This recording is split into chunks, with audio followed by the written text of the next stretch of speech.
अजीत पवार कभी भी पलटी मार सकते हैं। नवाब मलिक के इस बयान ने तहलका मचा दिया था, लेकिन अब अजीत पवार ने कुछ ऐसा कह दिया है जिसके बाद से नवाब मलिक के बयान एक बार फिर से चर्चा में आ गए हैं। सवाल उठने लगे हैं कि क्या वाकई अजीत पवार पलटी मारने की फिराक में है? क्या अजीत पवार बीजेपी को झटका दे देंगे? और इससे भी बड़ा सवाल यह है कि झटका नतीजों से पहले देंगे या नतीजों के बाद में? तो आखिर क्यों उठने लगे हैं सवाल, इसी पर हम अपनी स्पेशल रिपोर्ट में करेंगे चर्चा। नमस्कार, मैं हूं अंशिता। महाराष्ट्र में इस समय सियासत अपने चरम पर है। खासकर एनडीए में जो खटपट मची हुई है उसे देखकर जानकार दावा कर रहे हैं कि एनडीए या तो नतीजों से पहले या फिर नतीजों के बाद टूटना अब तय माना जा रहा है।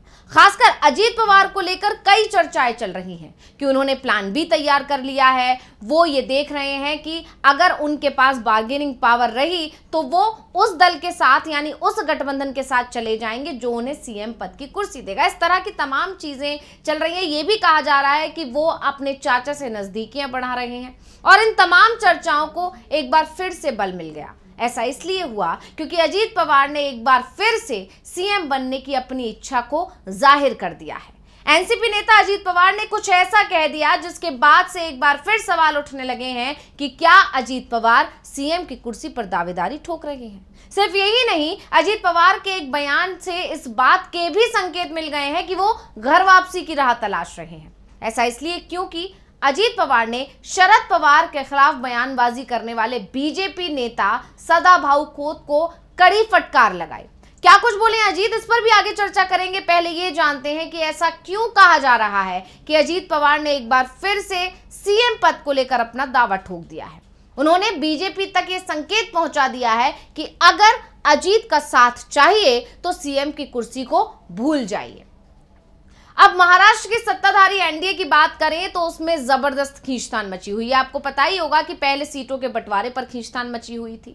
देवेंद्र फडणवीस से यह मामला नहीं सुलझा तो अमित शाह की एंट्री हुई और अमित शाह भी कुछ खास नहीं कर पाए क्योंकि मामला सुलझ ही नहीं पाया। बल्कि कई सीटें ऐसी हैं अब एनडीए में जहां एनडीए के ही उम्मीदवार आमने सामने उतर गए हैं। हालांकि जब इस पर बीजेपी की फजीहत हुई तो बीजेपी ने इसे मैत्रीपूर्ण मुकाबला बताकर अपनी इज्जत बचाने की कोशिश कर ली है, लेकिन इसके बाद से सीएम पद पर खींचतान शुरू हो गई है। बीजेपी, शिवसेना और अब अजीत पवार भी सीएम पद पर दावा ठोक रहे हैं। बीजेपी जिस तरह से तैयारियों में लगी है उस तरह से ये माना जा रहा है कि वो सीएम पद चाहती है। शिवसेना शिंदे गुट खुद चाहता है कि उसके पास सीएम पद रहे और अब अजीत पवार भी।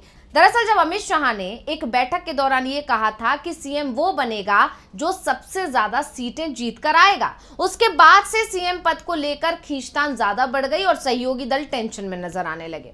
और अब अजीत पवार ने इशारों में ये संकेत दे दिए हैं कि सीएम तो वो बनना चाहते हैं। दरअसल अजीत पवार से जब पूछा गया कि क्या आप महायुति में ही मुख्यमंत्री बनने की ख्वाहिश रखते हैं तो इस पर उन्होंने कहा कि एक क्लर्क तक चाहता है कि उसका प्रमोशन हो, तो फिर हम क्यों नहीं चाहेंगे। आगे देखा जाएगा क्या होता है। तो अजीत पवार इससे पहले भी सीएम फेस पर दावेदारी की बात कह चुके हैं। यहां तक कि एक बार तो उन्होंने मुख्यमंत्री एकनाथ शिंदे और देवेंद्र फडणवीस के सामने खुलेआम ये बात कह डाली थी। हालांकि तब सबने इसे मजाक में लिया था, लेकिन अब जब दोबारा से उन्होंने इस तरह का बयान दिया है तो राजनीति के जानकार कह रहे हैं कि वो भी मजाक नहीं था।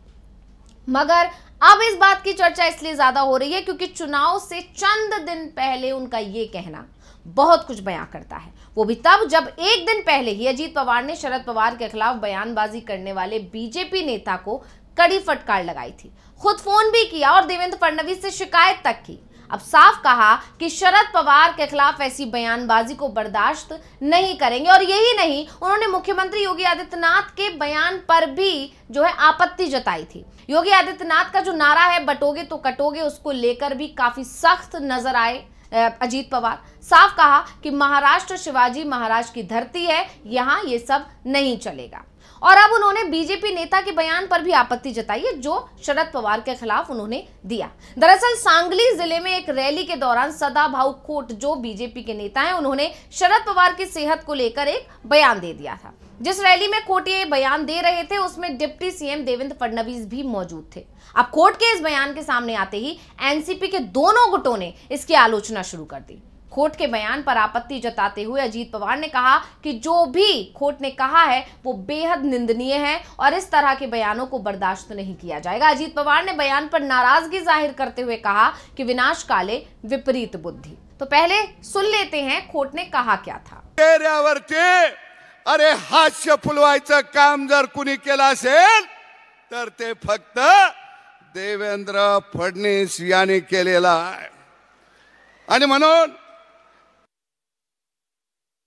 हालांकि सदाभाऊ खोट का ये बयान मराठी में है, लेकिन उनके बयान में शरद पवार की आलोचना करते हुए दिखाई दे रहे हैं वो, और इसी पर नाराजगी जाहिर की अजीत पवार ने सदाभाऊ खोट को फोन भी किया और उनको भी अपनी नाराजगी बताई। अजीत पवार ने कहा कि मैंने उन्हें बताया कि पवार साहब के बारे में दिए गए आपका बयान किसी को भी सही नहीं लगा है। मैंने उन्हें बताया कि किसी पर भी निजी टिप्पणी करना गलत है, सही नहीं है। साथ ही मैंने कहा कि आगे से शरद पवार या किसी भी नेता के खिलाफ इस तरह की बयानबाजी नहीं होनी चाहिए, फिर चाहे वो नेता किसी भी पार्टी का क्यों ना हो। अजीत पवार ने कहा कि विचारों में मतभेद हो सकता है, लेकिन अपनी बात रखते हुए एक संतुलन हमेशा रहना चाहिए। अब महाराष्ट्र के डिप्टी सीएम और एनसीपी प्रमुख अजीत पवार ने अपने चाचा शरद पवार के खिलाफ सदाभाऊ खोट के बयान की आलोचना की।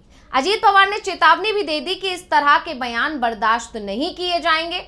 गौरतलब है कि सदाभाऊ खोट महायुति की सहयोगी पार्टी रायत क्रांति संगठन के एक नेता हैं। बयान पर विवाद बढ़ने पर सदाभाऊ खोट ने भी एक वीडियो जारी किया और वीडियो जारी करके अपने बयान पर माफी मांगी है और कहा है कि अगर उनके बयान से किसी को ठेस पहुंची है तो वो अपना बयान वापस लेते हैं। क्या कुछ बोले थे, सुन लेते हैं। बघून बोलण्याचा हेतू नव्हता। ही गावगाड्याची भाषा आहे, परंतु काही लोकांनी त्या शब्दांचा अर्थाचा विपर्यास केला आणि त्यातून जर कुणाच्या भावना दुखवल्या। तो अब जिस तरह से अजीत पवार ने बीजेपी को चेतावनी दे दी है, उसने एक बार फिर चर्चाओं का बाजार गरमा दिया है। चर्चा है कि क्या अजीत चाचा से अपने रिश्ते दुरुस्त कर रहे हैं।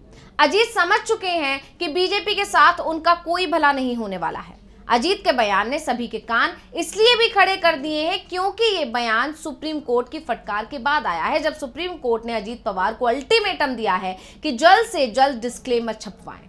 ऐसे में अजीत अपने बयानों के जरिए जनता के बीच ये संदेश पहुंचाने की कोशिश कर रहे हैं कि वो अभी भी चाचा से अलग नहीं है, पार्टी भले ही अलग हो गई है और वो अपने चाचा की आलोचना या अपमान बर्दाश्त नहीं करेंगे। यानी अगर जनता उनसे नाराज है कि उन्होंने पार्टी तोड़ी, अपने परिवार में फूट डाली, तो उस पर नाराजगी कहीं ना कहीं जनता की कुछ कम हो जाए। वहीं अगर एनडीए की बात करें तो एनडीए की टेंशन, बीजेपी की टेंशन ज्यादा बढ़ गई है क्योंकि चुनाव से पहले कोई विवाद ना हो, इसलिए बीजेपी ने सबसे बड़ी पार्टी होने के बावजूद एकनाथ शिंदे की लीडरशिप में चुनाव में जाने का फैसला किया था। लेकिन चुनाव के बाद सीएम कौन होगा, इस पर ना तो एकनाथ शिंदे और ना ही देवेंद्र फडणवीस ने खुलकर कोई बात कही है। फडणवीस ने यह जरूर कहा कि अभी हम शिंदे के नेतृत्व में चुनाव में जा रहे हैं, चुनाव के बाद क्या स्थिति होगी ये हमारे नेता मिलकर बैठकर तय कर लेंगे। यानी इस बयान से साफ है कि चुनाव के बाद सीटों का गणित देखकर आखिरी फैसला लिया जाएगा। लेकिन फिलहाल जिस तरह से अजीत पवार का बयान आया है, उसने एक बार फिर राजनीति के जानकारों के कान खड़े कर दिए हैं और अब लोगों का कहना है कि महाराष्ट्र विधानसभा चुनाव में रोज नए रंग देखने को मिल रहे हैं। तो रिपोर्ट आपको कैसी लगी, हमें कमेंट करके अपनी राय जरूर दीजिएगा। इसी के साथ मुझे दीजिए इजाजत। देखते रहिए डीवी लाइव। नमस्कार।